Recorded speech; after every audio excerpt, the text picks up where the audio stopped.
Welcome back, Endgame community. I'm Pierre. He's Chris. We're going to do like we did already, talk about our favorite and least favorite picks for rounds 1 through 10. This time, it's the bad side. We're going to say who we think are the worst picks in each round. We're going to use Underdog's current ADP for best ball leagues. Underdog is the place for best ball all offseason long. You can actually join right now. If you're not a member, use promo code ENDGAME. You can even join some leagues with us. All right, so going by that ADP, let's start with round 1. Chris, who do you think is overvalued? I like Stefon Diggs. I don't like Stefon Diggs in the middle of the first round. This seems way too high for me. I want my first rounders to have a nice high floor, which he has, but I also want him to have league week-breaking ceiling, which he doesn't have. He's a very safe, high floor wide receiver who I'd be more than happy to take in the second round. But in the first round, I need more than that. I don't understand why his ADP is this high. I think it's just the wide receiver cliff just hits hard after the top 3, and people just want to get a wide receiver. But for me, not enough of a ceiling to take him in the first round. Yeah, I agree, Stefon Diggs. I'm actually surprised to see that he's now all of a sudden a top 10 pick. It's like, what's changed? I mean, is there something that happened? I don't think so. I mean, he's dependable. He's a pretty safe pick. But again, at this point, I don't see why you are taking him this high. If he's available early round 2, mid round 2, fine, no problem there. But this is an offense where they're going to spread it around. You're going to see value from guys like Gabe Davis and Dawson Knox and other receivers. You're not going to see Stefon Diggs all of a sudden go crazy and go for 2,000 yards or 15 touchdowns. It's not going to happen. So yeah, Diggs just a little too high for me.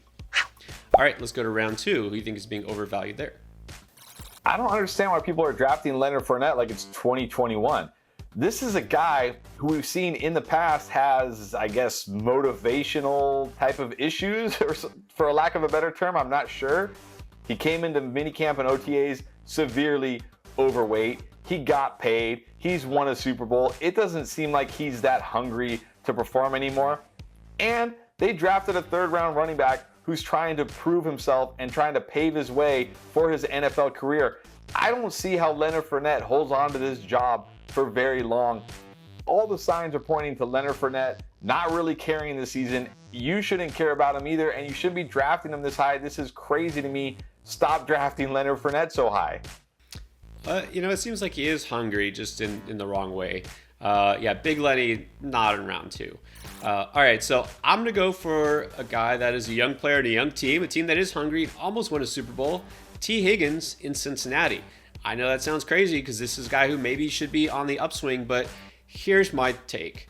I think everybody on the Cincinnati Bengals, except for maybe Tyler Boyd, is being overdrafted. It's a little too high. We see a team that has all those things I mentioned, right? Seems like they're the best young offense in football.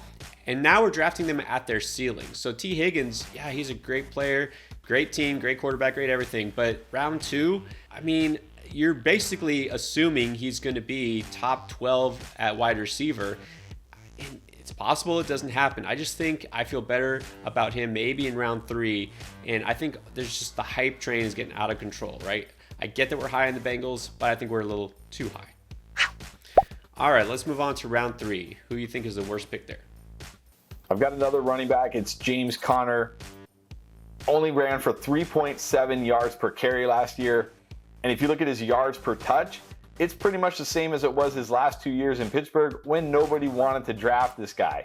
Yes, he scored 18 touchdowns, but he also scored a touchdown every 13.2 touches, which is extremely unsustainable. And when you look at the games where he didn't score a touchdown, he didn't have a single double-digit PPR game. This guy is literally touchdown or bust, and when that number comes down to 10 or maybe 8 or 6 or whatever it's going to be this year, you're going to be really upset that you drafted him in the third round. So I'm here to warn you right now, don't do it. He's going to bust in 2022.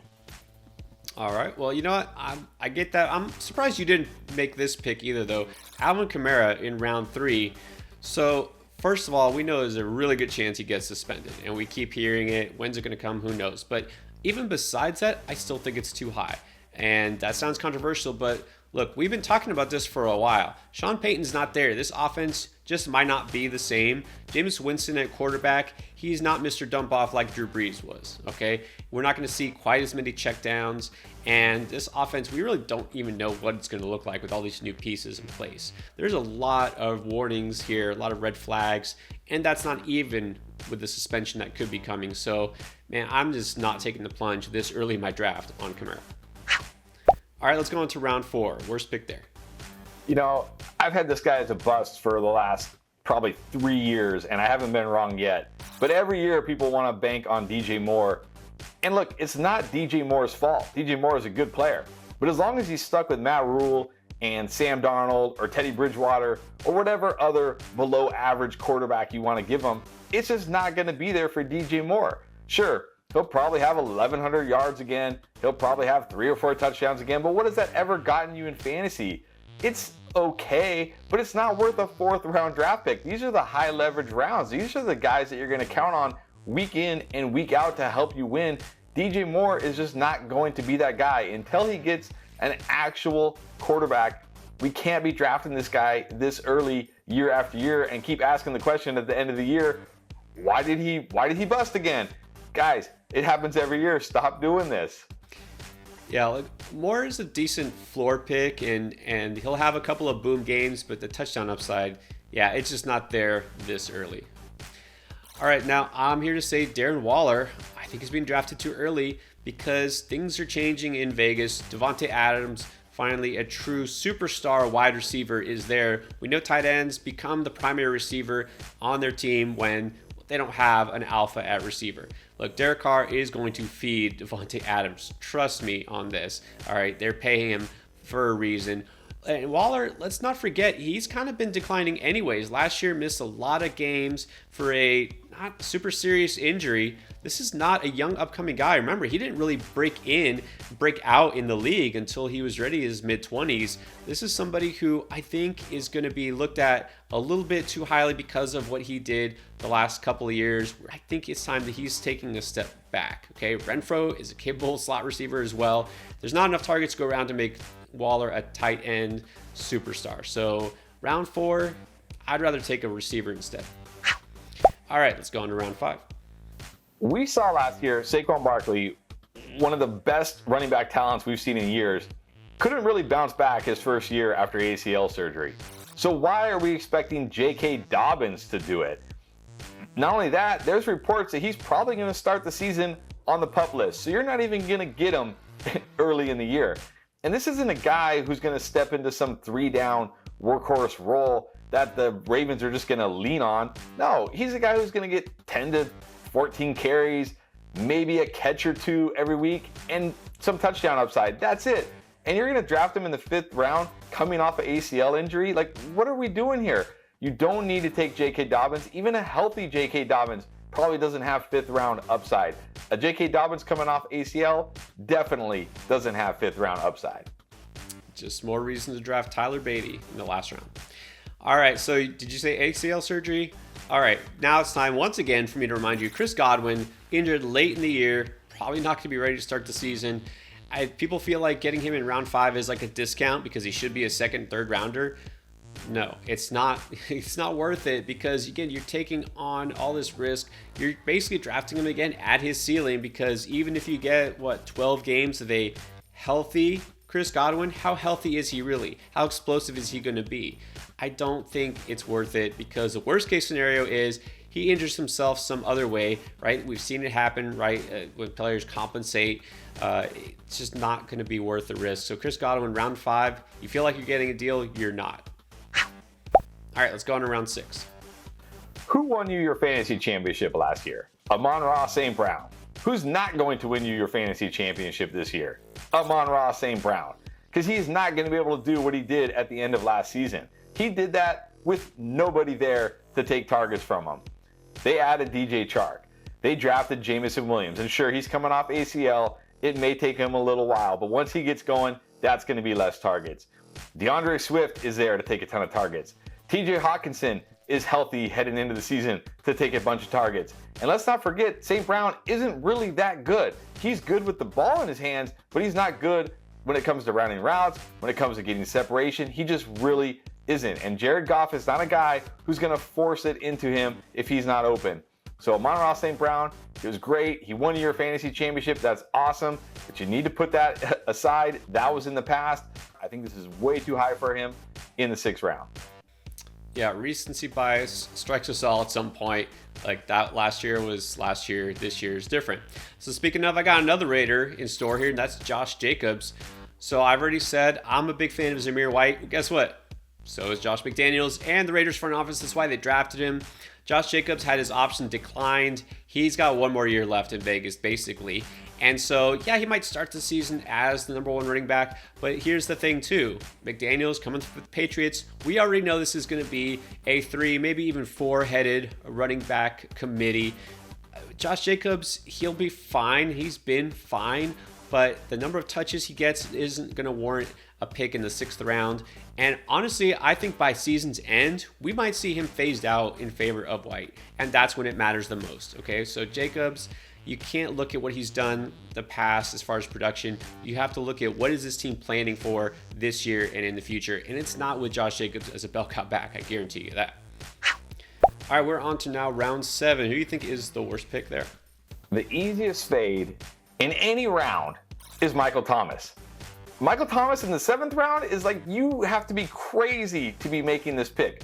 We've seen like 3 videos of Michael Thomas running in a straight line and not even that fast. And then there was like a video of him jumping off of his good ankle, and people are like, look at that, it's his good ankle.